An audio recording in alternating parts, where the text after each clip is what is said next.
जय भोलेनाथ। हर हर महादेव। दोस्तों, आज का ये वीडियो बहुत ही खास होने वाला है। आप सभी लोग जानते हैं कि 9 मई 2024 यानी कि वैशाख गुरुवार के दिन तृतीया तिथि आ रहा है।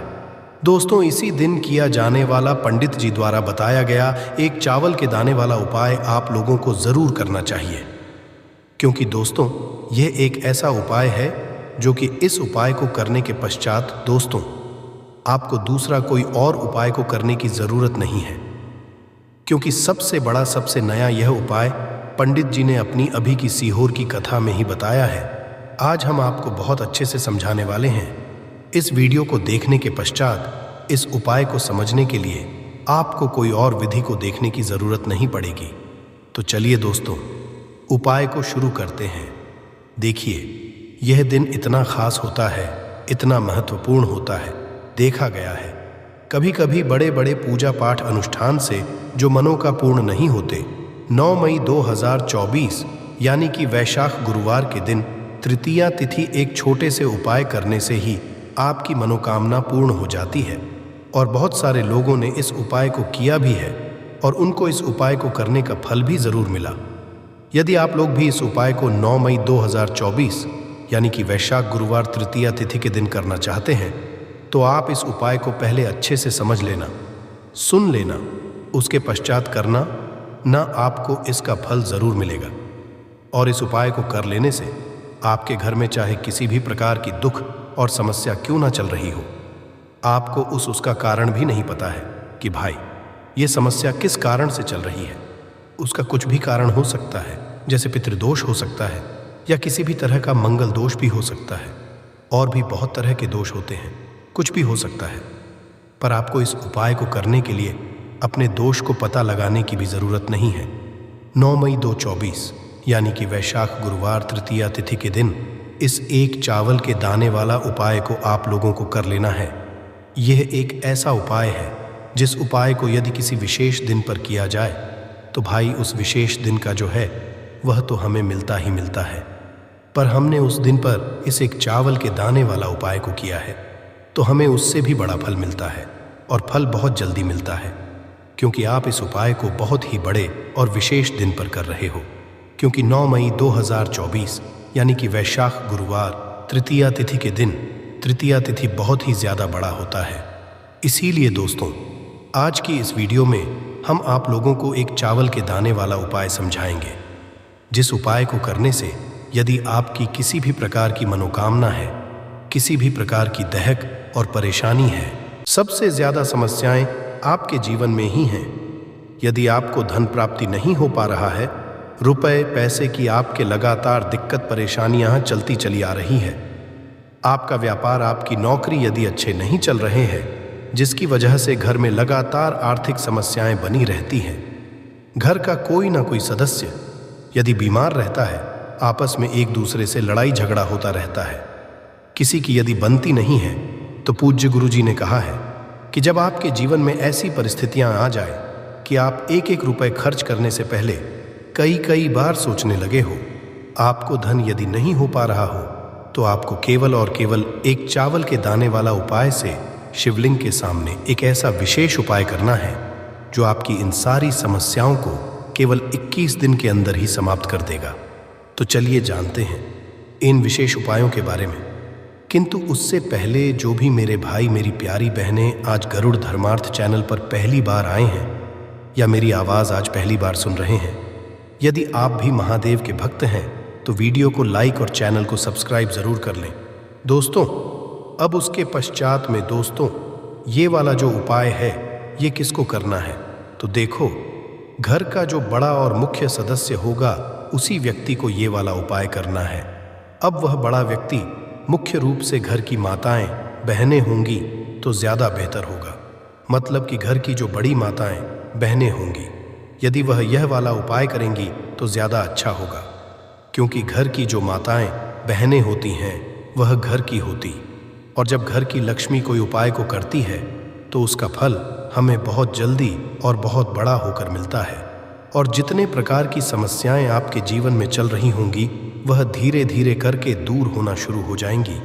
तो ध्यान रखिएगा, घर में से कोई एक ही बड़ा और मुख्य सदस्य ही एक चावल के दाने वाला उपाय को करे। विशेष रूप से घर की माताओं बहनों में से कोई एक माता बहन इस वाले उपाय को करे। ठीक है, यह बात आपको समझ गई। अब हम सुनते हैं इस वाले उपाय को हमें करना किस समय है। एक चावल के दाने वाला उपाय को हमें वैशाख गुरुवार तृतीया तिथि के दिन करना किस समय।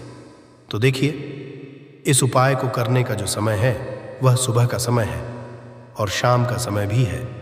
अब देखिए, यहाँ पर हम मुख्य रूप से सुबह का समय नहीं बोलेंगे, क्योंकि देखिए, वैशाख के महीने का वैशाख, गुरुवार तृतीय तिथि, और आप सभी लोग जानते हैं गुरुवार के दिन का, वैशाख के महीने का वैशाख, गुरुवार तृतीया तिथि मतलब शाम का जो समय वह होता है न दिन, भगवान शिव जी का सबसे प्रिय दिन होता है। तो आप लोग इस एक चावल के दाने वाला उपाय को सुबह के समय भी कर सकते हो और शाम के समय प्रदोष काल में भी कर सकते हो।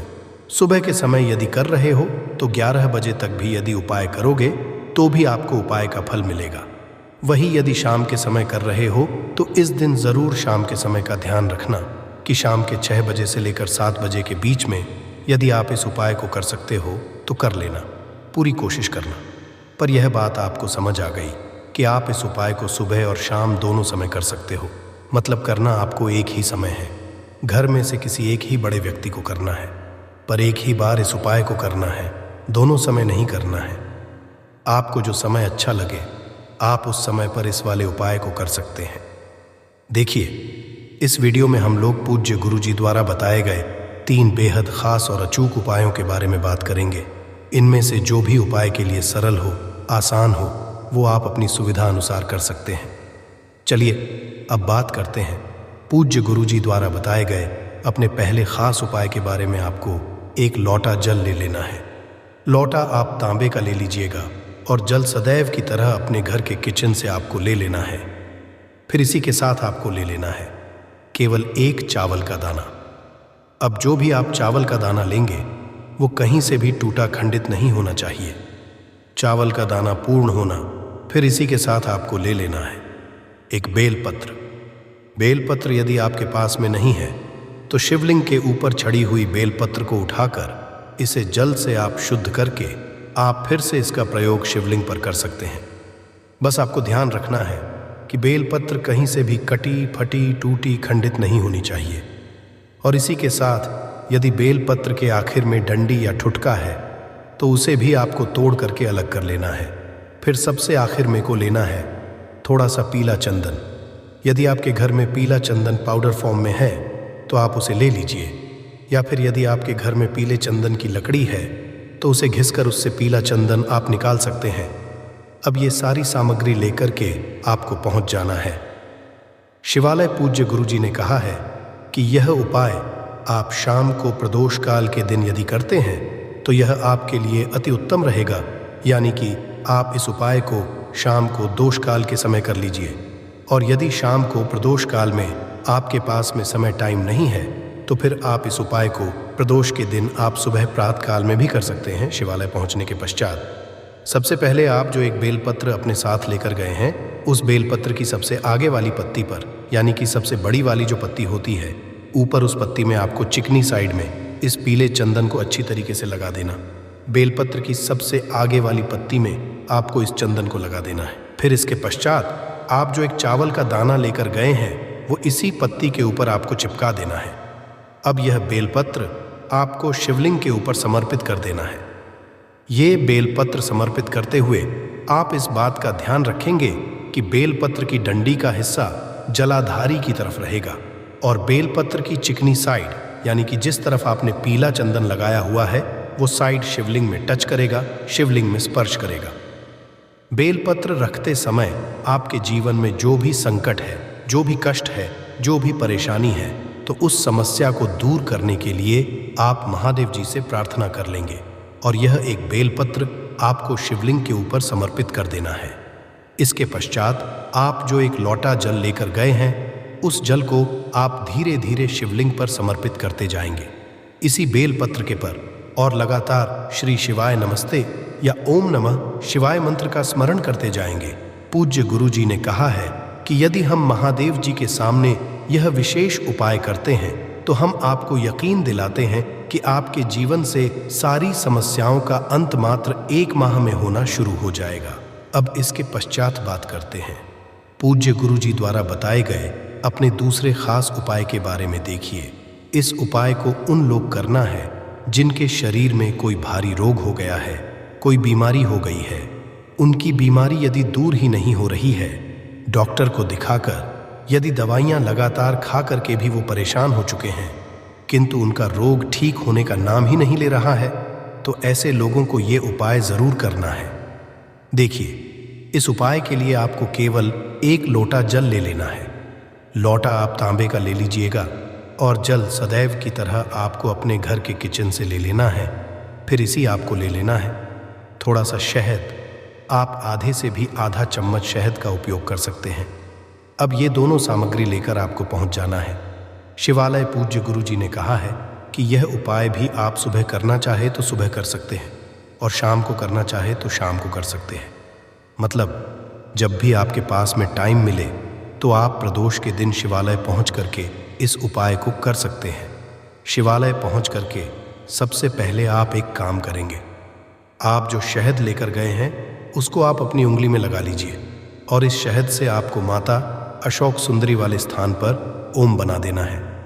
अभी पहले उपाय में आपको बताया गया था कि माता अशोक सुंदरी वाले स्थान पर आपको घी लगाना है, तो उसी स्थान पर जिस स्थान पर आपने घी लगाया था उसी स्थान पर आपको ओम का निशान इस शहद से बना देना है। ओम बनाने के पश्चात फिर आपके पास जो एक लोटा जल है, उस जल को आप शिवलिंग के ऊपर धीरे धीरे समर्पित करते जाएंगे और लगातार कुंद महादेव जी के नाम का स्मरण करते जाएंगे। श्री शिवाय नमस्तु भयम या कुंदकेश्वर महादेव जी के नाम का आप स्मरण करेंगे और जो जलाधारी से जल नीचे गिर रहा है उस जल को आप वहीं पर किसी पात्र में आप एकत्रित कर लीजिएगा। पूज्य गुरु जी कहते हैं कि जब भी हमें रोग मुक्ति के लिए या बीमारी से मुक्ति पाने के लिए यदि हम कोई शिवलिंग पर उपाय करते हैं तो हम कुंदकेश्वर महादेव जी के नाम का स्मरण करें, क्योंकि कुंदकेश्वर महादेव जी की कृपा से हमारे शरीर की या फिर हमारे घर के सदस्य के शरीर में जो बीमारी हो गई है वो बहुत ही शीघ्रता से समाप्त हो जाती है।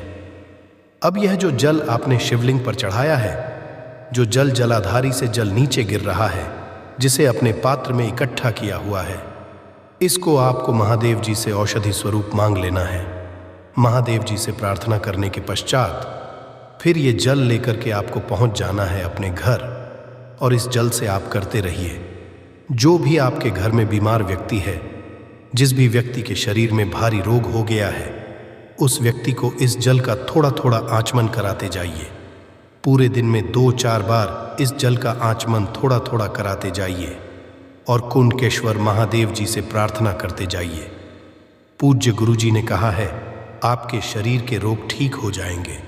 अब इसके पश्चात बात करते हैं पूज्य गुरु जी द्वारा बताए गए अपने सबसे आखिरी उपाय के बारे में। देखिए, इस उपाय के आपको केवल 1 लोटा जल ले लेना है और साथ ही साथ आपको ले लेना है थोड़ा सा, यदि आपके पास में शुद्ध देसी घी है तो पूज्य गुरु जी कहते हैं कि यह आपके उपाय के लिए सबसे उत्तम साबित होगा, क्योंकि पूज्य गुरु जी सदैव कहते हैं कि जब भी हम लोग शिवलिंग में चाहे तो दूध समर्पित करें, चाहे तो दही समर्पित करें और चाहे तो हम घी समर्पित करें, किंतु वो सब का सब शुद्ध होना चाहिए, केमिकल वाला नहीं होना चाहिए। इससे हमारे महादेव हमसे अतिशीघ्र प्रसन्न होते हैं। तो आपको 1 लोटा जल किसी भी तांबे के पात्र में ले लेना है और साथ ही साथ आपको थोड़ा सा घी लेकर पहुंच जाना है शिवालय पहुंच करके सबसे पहले आपको एक काम करना है। आप जो घी लेकर के आए हैं उस घी से आप माता अशोक सुंदरी वाले स्थान पर लेपन कर देंगे। जलाधारी वाले स्थान के बीच में जो स्थान होता है जहाँ से जल बहकर नीचे गिरता है, उसके बीच में जो कहीं कहीं पर सांप की आकृति बनी होती है तो कहीं कहीं पर मोटी उठी हुई लाइन होती है। तो यही जो मोटी उठी हुई लाइन होती है या सांप की आकृति बनी होती है, इसी को माता अशोक सुंदरी का स्थान कहते हैं। और यहीं पर आपको अपने दाहिने हाथ यानी कि राइट हैंड से अच्छी तरीके से घी का लेपन कर देना है। घी का लेपन माता अशोक सुंदरी वाले स्थान पर करते हुए आपके जीवन में रोग से संबंधित यानी कि आपके में यदि कोई रोग हो गया है या फिर आपके घर के किसी सदस्य के शरीर में रोग हो गया है, तो पूज्य गुरु जी ने कहा है कि आपको लगातार कुंदकेश्वर महादेव जी के नाम का स्मरण करते जाना है। और यहाँ पर आपके जीवन में यदि कठिनाइयों या संकटों का यदि आपको सामना करना पड़ रहा है, तो उसको दूर करने के लिए सुख समृद्धि की प्रार्थना करते हैं, तो आपको चंद्रमौली महादेव जी के नाम का स्मरण करना है। अपनी प्रार्थना चंद्रमौली महादेव जी से आपको कहना है। और यदि आप अपने कर्ज की समस्या को दूर करने के लिए इस उपाय को कर रहे हैं, तो अपने जीवन में आरण से मुक्ति पाने के लिए यदि आप इस उपाय को कर रहे हैं, तो आपको आरण मुक्तेश्वर महादेव जी के नाम का स्मरण करना है। साथ ही साथ माता अशोक सुंदरी वाले स्थान पर आपको अच्छी तरीके से घी का लेपन करने के पश्चात आपके पास जो एक लोटा जल है, उस जल को आपके ऊपर धीरे धीरे समर्पित करते जाएंगे और लगातार श्री शिवाय नमस्तुभय या ओम नमः शिवाय मंत्र का स्मरण करते जाएंगे। पूज्य गुरु जी ने कहा है कि इसके पश्चात जलाधारी से जो जल बहकर नीचे गिर रहा है, उसको थोड़ा सा लेकर अपने ऊपर आप उसका छिड़काव कर लीजिए। फिर ऐसे ही आपको अपने घर को चले आना है। आपने जिस उंगली से घी लगाया है, उसको अभी आपको साफ नहीं करना है। उस उंगली को कहीं पर आपको नहीं है, बल्कि ऐसे ही आपको अपने घर के मुख्य द्वार पर आ जाना है। अब आप अपने घर के मुख्य द्वार पर यानी कि मेन गेट के ऊपर उसी उंगली से, जिस उंगली से आपने माता अशोक सुंदरी वाले स्थान पर घी का लेपन किया था, उसी उंगली से अपने घर के मुख्य द्वार पर यानी कि मेन गेट के ऊपर आप एक बिंदी रख देंगे। बिंदी रखते हुए आप चाहे तो अनमुक्तेश्वर महादेव जी के नाम का स्मरण कर लीजिए। यदि आप कर्ज मुक्ति के लिए इस उपाय को कर रहे हैं, तो आपको मुक्तेश्वर महादेव जी के नाम का स्मरण करना है। यदि आप रोग मुक्ति के लिए यह उपाय कर रहे हैं, तो आपको कुंदकेश्वर महादेव जी के नाम का स्मरण कर लेना है। और यदि आप सुख समृद्धि की प्राप्ति के लिए ये उपाय कर रहे हैं, तो आपको चंद्रमौली महादेव जी के नाम का स्मरण करते हुए अपने घर के बाहर मेन गेट के ऊपर आपको एक बिंदी लगा देनी है। पूज्य गुरु जी कहते हैं, किया गया ये उपाय हमारे जीवन से इन सभी समस्याओं को समाप्त कर देता है और हमें सुख समृद्धि तथा वैभव की प्राप्ति करवाता है। तो दोस्तों, यह थी आज की विशेष जानकारी। वीडियो यदि अच्छा लगा हो तो एक लाइक ज़रूर करें और कमेंट बॉक्स में हर हर महादेव लिखना ना भूलें। इस वीडियो को ध्यानपूर्वक देखने के लिए धन्यवाद।